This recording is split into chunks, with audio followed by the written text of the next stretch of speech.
அப்படிங்கிறப்ப யுக முடிவுங்கிறது ஒன்று நிஜமாக நடக்க போகிறது தானே. அதே மாதிரி இப்போ ஹமாஸ் அமைப்பினர் ஃபஸ்ட்டு இப்போ உலகம் அமைதியாக இருந்தப்போ ஹமாஸ் அமைப்பினருக்கு தான் ஃபஸ்ட்டு போர் கொடுத்தது. அதனால தான் இப்போ பிரச்சனை பெருசாகிட்டே இருக்குது அப்படிங்கிறதுக்கு. அப்போ அந்த தீவிர நேர பழகும்போது மக்கள் சகோதர சகோதரிகள் மாதிரி ரொம்ப அன்பான மக்களாக தான் இருக்காங்க. ஆனால் தீவிரவாதம்னு சொல்கிறப்ப எப்படி முஸ்லீம்கள் அதில் சம்மந்தப்படுறாங்க, அல்லது தனி மனித, அதாவது அரசு, இப்போ இஸ்லாம் அரசு இப்போ திருடினவங்களுக்கு கை பெற்றது, இல்லை விபச்சாரம் செய்தவங்களுக்கு கல்லெறிதல் அப்படிங்கிறது ஒரு அரசாங்க ஆணையம் இருக்கிறத ஒரு குழுக்களாக பிரிஞ்சு அதை எடுத்துக்கிறாங்களா? தவறான ஒரு முன்னோக்கம். ஆனால் திருக்குறானை நல்லா படித்தவங்க தீவிரவாதத்தை திரும்பி கூட பார்க்க மாட்டாங்க. ஏன்னா நான் குரானை ஓரளவு நான் ஒரு முழுமையாக நான் படிச்சிருக்கேன். அப்படிங்கிறப்ப இது எந்த இடத்துலேருந்து உருவாகுது இந்த தீவிரவாதம்? அதே மாதிரி சாத்தான்கள் அப்படிங்கிறது முஸ்லீம்களில் குறிப்பிட்டிருக்கு. சாத்தான்கள்ங்கிறது அல்லாவுக்கு ஒரு எதிரான தீய சக்தியா? இப்போ சகோதரி ஒரு 4 கேள்விகளை கேட்டிருக்கிறாங்க. அதில் முதல்ல பார்த்தீங்க அப்படின்னா அவங்க மையப்படுத்துறது தீவிரவாதத்தை இஸ்லாம் ஆதரிக்கிறதா. இன்னைக்கு ஹமாஸ் என்கின்ற இயக்கம் பாலஸ்தீனத்தில் இஸ்ரேலியர்களை அவர்கள் நாட்டுக்குள் புகுந்து தாக்கினார்கள். அதனால தான் இன்னைக்கு ஒரு மிகப்பெரிய கலவரம் அங்கே ஏற்பட்டிருக்கிறது. அப்பாவி மக்கள் பல்லாயிரக்கணக்கான நபர்கள் கொலை செய்யப்பட்டிருக்கிறார்கள். அப்போ இந்த இஸ்லாத்திற்கும் இதற்கும் எதுவும் தொடர்பு இருக்கிறதா, இஸ்லாம் தீவிரவாதத்தை ஆதரிக்கிறதா என்கின்ற ஒரு கேள்வியை கேட்டிருக்கிறார்கள். அடுத்து அவர்கள் கேட்கக்கூடிய கேள்விக்கு அடுத்தடுத்து பதில் சொல்லுங்கள். முதல்ல இஸ்லாம் தீவிரவாதத்தை ஆதரிக்கிறதா என்பதை நீங்கள் முதலில் தெரிந்து கொள்ள வேண்டும். இஸ்லாம் என்றாலே பிறர் நலம் நாடுவதுதான். இஸ்லாமியாக இருக்கக்கூடியவன், ஒரு இஸ்லாமியர் இருக்கிறான்னு வச்சுக்கோங்க, அவர் தன்னுடைய நாவினாலோ தன்னுடைய கையினாலோ பிறருக்கு எந்தவித துன்பத்தையும் விளைவிக்க கூடாது என்று இஸ்லாமிய மார்க்கம் சொல்கிறது. அப்ப இஸ்லாமிய மார்க்கம் என்பது எல்லோரையும் சகோதரத்துவத்துடன் நேசிக்க சொல்லக்கூடிய ஒரு மார்க்கம். அப்ப இதுல தீவிரவாதம் என்பது எங்கு வருகிறது? நீங்கள் தீவிரவாதம் என்று சொன்னால் இஸ்லாம் கடுமையாக அதை கண்டிக்கிறது. தீவிரவாதம் செய்யக்கூடியவர்கள் யாராக இருந்தாலும் சரி, அவர் எந்த ஜாதியை சார்ந்தவராக எந்த மதத்தை சார்ந்தவராக இருந்தாலும் அதை இஸ்லாம் மிக கடுமையாக கண்டிக்கிறது. இஸ்லாம் தீவிரவாதத்தை ஒருபோதும் ஆதரிப்பது கிடையாது. ஆனால் இன்றைக்கு இஸ்லாமியர்கள் தீவிரவாதத்தை செய்கிறார்களே என்று சொன்னால் இல்லை என்று மறுக்கவும் முடியாது. இன்றைக்கு இஸ்லாத்தின் பெயரை கொண்டு தீவிரவாதிகள் செயல்படுகிறார்கள். அது நாடு முழுவதும் நடப்பதை நீங்கள் பார்ப்பீர்கள். நீங்க பத்திரிகையை நீங்கள் புரட்டினீர்கள் என்று சொன்னால் ஆப்கானிஸ்தானத்தில் தீவிரவாதம் நடைபெறுகிறது என்கின்ற தகவல் வரும். எகிப்து, சிரியா போன்ற நாடுகளில் தீவிரவாதம் நடைபெறுகிறது என்ற தகவல் வரும். அதே போல ஈராக்காக இருக்கட்டும், பாலஸ்தீனத்தில் ஹமாஸ் போன்ற இயக்கங்களாக இருக்கட்டும், இதுவெல்லாம் தீவிரவாத இயக்கம் என்கின்ற ஒரு முத்திரை குத்தப்பட்டு இன்றைக்கு மக்கள் மத்தியில் பரப்பப்படுகிறது. முதல் நீங்கள் மதத்தையும் இந்த தீவிரவாதத்தை பிரித்து பார்க்க வேண்டும். ஒரு இஸ்லாமியர் ஒருவர் இருக்கின்றான், அவன் இஸ்லாமிய மார்க்கத்தை முழுமையாக அவனுக்கு தெரியவில்லை. இஸ்லாமிய மார்க்கம் சொல்கிறது, ஒரு அப்பாவி மனிதனை நீ ஒருவனை அழித்தால் என்றால், கொலை செய்தாய் என்று சொன்னால் நீ அந்த சமூகத்தையே கொலை செய்ததற்கு சமம் என்று சொல்கிறது. அப்ப அப்பாவி மக்களை ஒருவனை கொலை செய்தாலே நீ அந்த சமூகத்தையே கொலை செய்ததற்கு சமம் என்று இஸ்லாமிய மார்க்கம் சொல்கிறது. ஆனால் பெயர் தாங்கி இஸ்லாமியாக இருக்கக்கூடியவன் தீவிரவாத செயலில் ஈடுபடுகிறான் என்று சொன்னால் அது நிச்சயமாக கண்டிக்கப்பட வேண்டிய ஒன்றுதான், தண்டிக்கப்பட வேண்டிய ஒன்றுதான். அது மாற்று கருத்து கிடையாது. இன்றைக்கு இஸ்லாமிய தீவிரவாதிகள் சொல்றாங்கல்ல, இந்த இஸ்லாமிய தீவிரவாதிகள் என்று சொல்லலாமா என்பதை அடிப்படையாக சிந்திக்க வேண்டும். நீங்க இந்தியாவில் இல்லைங்க, உலகத்தில் பல்வேறு மதங்கள் இருக்கிறது. புத்த மதம் இருக்கிறது, சைனீஸ் மதம் இருக்கிறது, அதே போல கிறிஸ்தவ மதம் இருக்கிறது, அதே போல இந்து மதங்கள் இருக்கிறது. எல்லா மதங்களிலும் தீவிர சிந்தனை கொண்டவர்கள் இருக்கத்தான் செய்வார்கள். இப்ப நீங்க இந்தியாவை எடுத்துக்கொண்டீர்கள் என்று சொன்னால், ஆந்திரா, மேகாலயா போன்ற மாநிலங்களில் நக்சலைட்டுகள் இருக்கிறார்கள். இவர்கள் யார்? இந்துக்களா, முஸ்லிம்களா, கிறிஸ்துவர்களா என்று சொன்னால் இவர்கள் இந்துக்கள். அவர்களுக்கென சில கோரிக்கைகள் முன்வைக்கிறார்கள். அவர்களுக்கென தனி நாடோ தனி மாநில கோரிக்கை அல்லது அவர்களுக்கென சில கோரிக்கைகளை முன்வைத்து இந்த நக்சலைட்டுகள் என்ன செய்கிறார்கள்? ஆளக்கூடிய அரசுக்கு எதிராக பல்வேறு போராட்டங்களை நடத்துகிறார்கள், பல்வேறு குண்டுவெடிப்புகளை நடத்துகிறார்கள், பல்வேறு மனித வெடிகுண்டுகளாக மாறி மக்களை, அப்பாவி மக்களை கொலை செய்யக்கூடிய நிகழ்வுகளை செய்கின்றார்கள். இப்படி செய்கின்றார்களே, இவர்களை என்றைக்காவது நீங்கள் ஊடகங்கள், பத்திரிகைகள் இந்து தீவிரவாதி இந்த கொலையை செய்தார், இந்த அப்பாவி மக்கள் மீது குண்டுகளை வைத்து வெடிக்க செய்தார் என்று என்றைக்காவது நீங்கள் பார்த்திருக்கிறீர்களா? என்றைக்குமே நீங்க பார்க்க முடியாது. அப்படி ஏதாவது ஒரு நிகழ்வு நடந்தது என்று சொன்னால் ஆந்திரா நக்சலைட்டுகள், மாயிஸ்டுகள் இதை செய்தார்கள் என்று அந்த செய்தி வருமே தவிர அவர்கள் எந்த மதத்தை சார்ந்திருக்கிறார்களோ அந்த மதத்தின் பெயர் எங்காவது குறிப்பிடப்படுமா என்று சொன்னால் நீங்கள் எங்குமே பார்க்க முடியாது. நீங்க எந்த பத்திரிகை வேண்டுமானாலும் பாருங்கள், எந்த ஊடகத்தில் வேண்டுமானாலும் செய்தியை கேளுங்கள், இந்து மதத்தை சார்ந்தவர்கள் இந்த தவறை செய்தார்கள், இந்து தீவிரவாதிகள் செய்தார்கள் என்று எங்காவது சொல்லப்பட்டிருக்கிறதா? எங்குமே சொல்லப்படுவது கிடையாது. அதே போல நியூசிலாந்து எல்லாம் பாத்தீங்கன்னா கிறிஸ்துவ தீவிரவாதிகள் இருக்கிறார்கள், இந்த கிறிஸ்துவ மதத்தை சார்ந்தவர்கள் இருக்கிறார்கள். ஆனால் அவர்களுக்கென ஒரு கொள்கை இருக்கிறது, அவர்கள் ஒரு இயக்கம் வைத்திருக்கிறார்கள், அவர்கள் அந்த கோட்பாடுகளை வலியுறுத்தி சில போராட்டங்களையும் சில வன்முறைகளையும் ஈடுபடுகிறார்கள். அப்படி ஈடுபடும் பொழுது கூட இவர்கள் கிறிஸ்துவ தீவிரவாதிகள் என்று போடுவது கிடையாது. ஆனால் இந்த ஒட்டுமொத்த சமூக ஊடகங்களும் ஒட்டுமொத்த பத்திரிகைகளும் சரி, தொலைக்காட்சிகளும் என்ன செய்கிறார்கள் என்று சொன்னால், ஒரு இஸ்லாமிய பெயர் தாங்கி ஒருவர் மார்க்கத்தை புரிந்து கொள்ளாமல் அவர்கள் ஒரு இயக்கத்தில் இருந்து அல்லது அவர்கள் தங்களுடைய கோரிக்கைகளை முன்வைத்து ஒரு தீவிரவாத செயல்களில் ஈடுபடுகிறார்கள் என்றால் இவர்கள் என்ன நினைக்கிறார்கள்? உடனடியாக அடுத்த செய்தியை பார்த்தீங்க அப்படின்னாக்க முஸ்லிம் தீவிரவாதி கைது, முஸ்லிம் தீவிரவாதிகள் சதித்திட்டம், முஸ்லிம் தீவிரவாதிகள் பல மாநிலங்களில் வெடிகுண்டு வைக்க சதித்திட்டம் தீட்டினார்கள் என்று இந்த முஸ்லிம்களோடு இணைத்து அந்த மதத்தோடு இணைத்து சொல்லும் பொழுது இங்கு என்ன ஆகிறது என்று சொன்னால், இஸ்லாமிய மார்க்கம் ஒட்டுமொத்தமாக மனித குலத்தில் ஒரு உயிரை கூட கொலை செய்யக்கூடாது என்று சொல்கிறது. அப்பாவி உயிரை கொலை செய்தால் அவன் அந்த சமூகத்தை அழித்ததற்கு சமம் என சொல்கிறது. அடுத்தவர் மீது நலன் நாட வேண்டும் என்று இஸ்லாம் சொல்கிறது.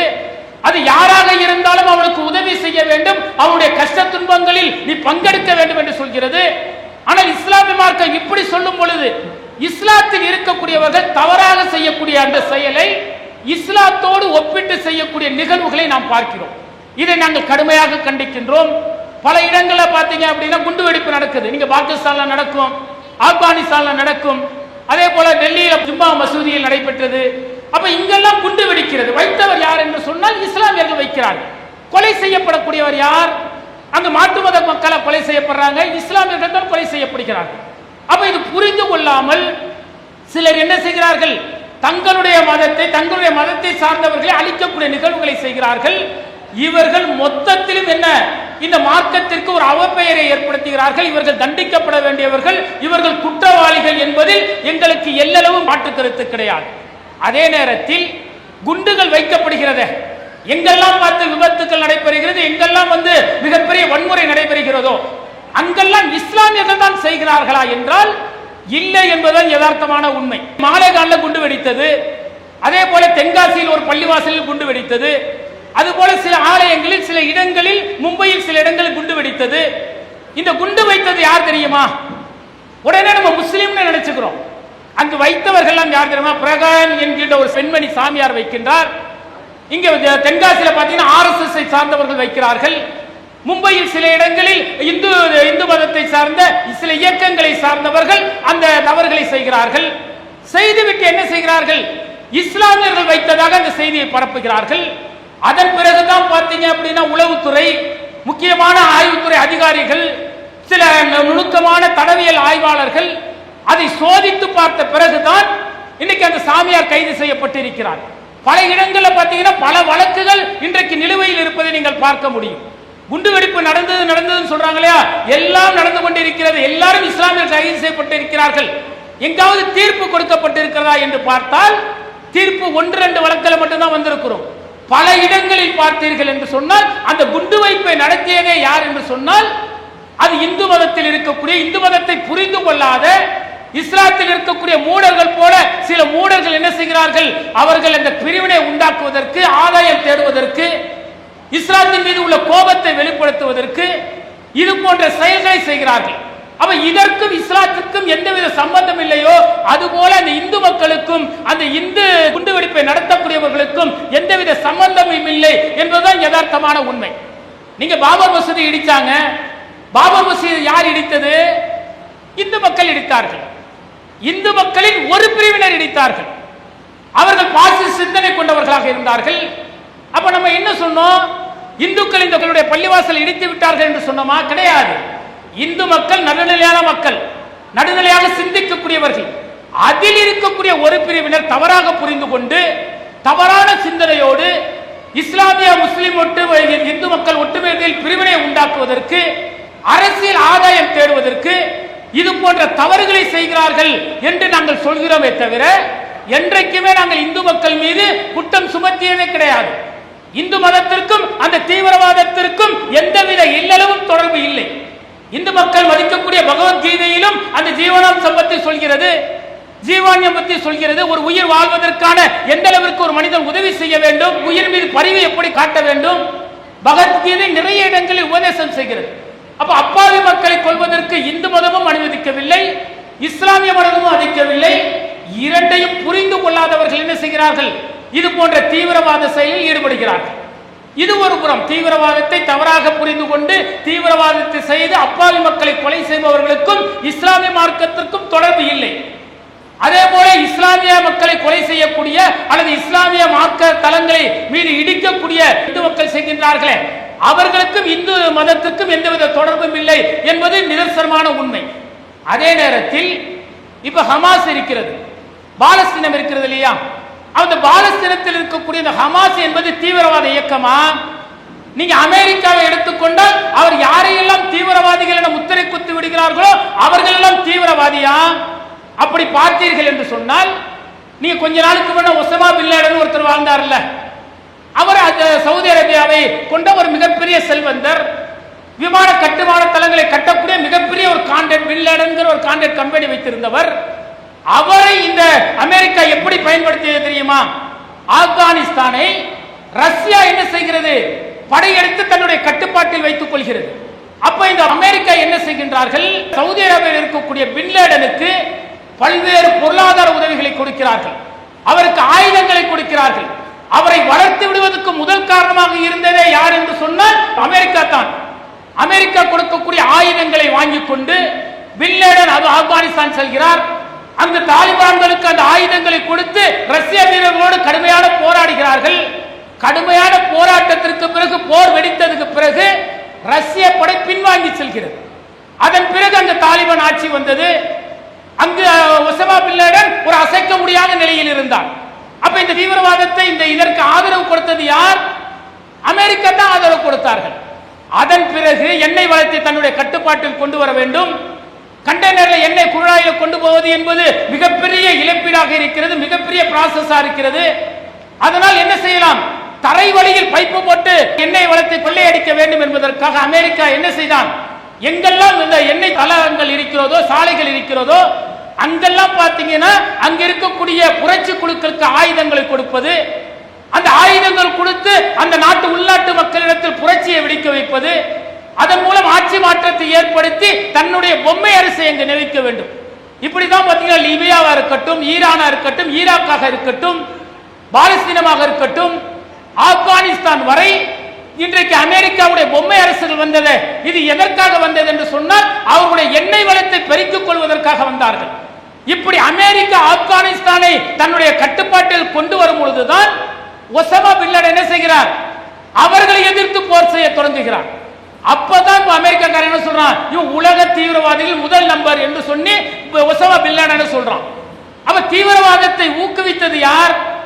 அந்த புரட்சிக்கு ஆயுதங்களை சப்ளை செய்தது யார்? எல்லாமே பாத்தீங்கன்னா அமெரிக்கா கொடுக்கிறான். கடைசி நேரத்தில் தன்னை எதிர்க்கும் பொழுது அவர்கள் தீவிரவாதிகள் என்று முத்திரை குட்டப்பட்டு, பயங்கரவாதிகள் என முத்திரை குட்டப்பட்டு அவர்களை அடக்குவதற்கு, ஒடுக்குவதற்கு, கொலை செய்வதற்கான அத்தனை முயற்சிகளையும் அமெரிக்கா எடுக்கிறது. அது போலத்தான் ஹமாஸ் இருக்கு இல்லையா? இந்த ஹமாஸ்ங்கிறத நீங்க தீவிரவாத இயக்கமா பார்க்க முடியாது. ஏன் பார்க்க முடியாது என்று சொன்னால், இந்த ஹமாஸ் என்ற இயக்கம் எதற்காக போராடுகிறார்கள் என்பதை நீங்கள் பார்க்க வேண்டும். ஹமாஸ்ங்கிறது என்ன அப்படிங்கிறத தெரிந்து கொள்ளுங்கள். பாலஸ்தீனம் ஒரு நாடுங்க.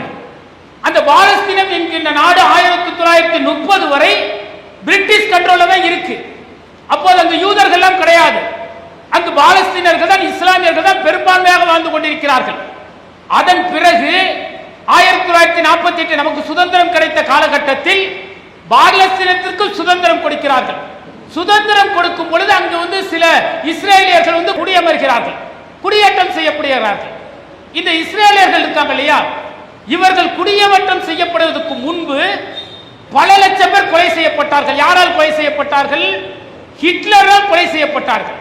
ஹிட்லர் என்ன செஞ்சான் தெரியுங்களா? பல்லாயிரக்கணக்கான யூதர்களை கொலை செய்தான். கொலை செய்து விட்டு என்ன செஞ்சான் தெரியுங்களா? ஒரு 10% யூதர்களை விட்டு வைத்து விட்டான். விட்டு வைத்து விட்டு அவன் சொல்கின்றான், நான் ஏன் இவர்களை விட்டு வைக்கிறேன் தெரியுமா? இந்த உலக வரலாறு இவர்கள் எந்த அளவிற்கு நம்பிக்கை துரோகிகள், இவர்கள் எந்த அளவிற்கு அப்பாவிகளை கொலை செய்வார்கள், இவர்கள் உதவி செய்தவர்களையே அழிக்கக்கூடியவர்கள் என்பதை நீங்கள் தெரிந்து கொள்ள வேண்டும் என்பதற்காக நான் 10% யூதர்களை விட்டு விட்டு செல்கிறேன் என்று ஹிட்லர் சொல்கின்றான். அப்படித்தான் இந்த பாலஸ்தீனம் இருக்கு இல்லையா, பிரிட்டிஷ் சுதந்திரம் கொடுத்த பிறகு சில மக்கள் அந்த யூதர்கள் வந்து அந்த பாலஸ்தீனத்தில் குடியமர்கிறார்கள். கொஞ்சம் கொஞ்சமாக அவர்கள் பிற மாநிலத்தில் பிற நாட்டில் இருக்கக்கூடியவர்கள் என்ன செய்கிறார்கள்? மெல்ல மெல்ல அந்த பகுதிக்கு கொண்டு வருகிறார்கள். இந்த அது வரைக்கும் பாலஸ்தீனம் என்ன செய்யறாங்க? ஜெருசலத்தை தலைநகரமாக கொண்டு செயல்பட்டு கொண்டிருக்கிறது. இவர்களுக்கும் அந்த ஜெருசலத்தில் பங்கு இருக்கிறது. ஏனென்றால் இவர்கள் மூசா என்கின்ற இறை தூதரை பின்பற்றக்கூடியவர்கள் இந்த யூதர்கள். அவர்களுக்கும் அந்த ஜெருசலத்தில் பங்கு இருப்பதன் காரணமாக அவர்கள் அங்கே குடியமர்ந்து கொள்ளட்டும் என்று ஒரு சலுகை தாங்க கொடுக்கிறாங்க. அப்படி சலுகை கொடுக்கப்பட்ட இந்த யூதர்கள் மெல்ல மெல்ல தங்களை வளர்த்து கொண்டு பாலஸ்தீனத்தில் இருக்கக்கூடிய பல்வேறு நிலங்களை விலை கொடுத்து வாங்குகிறார்கள்.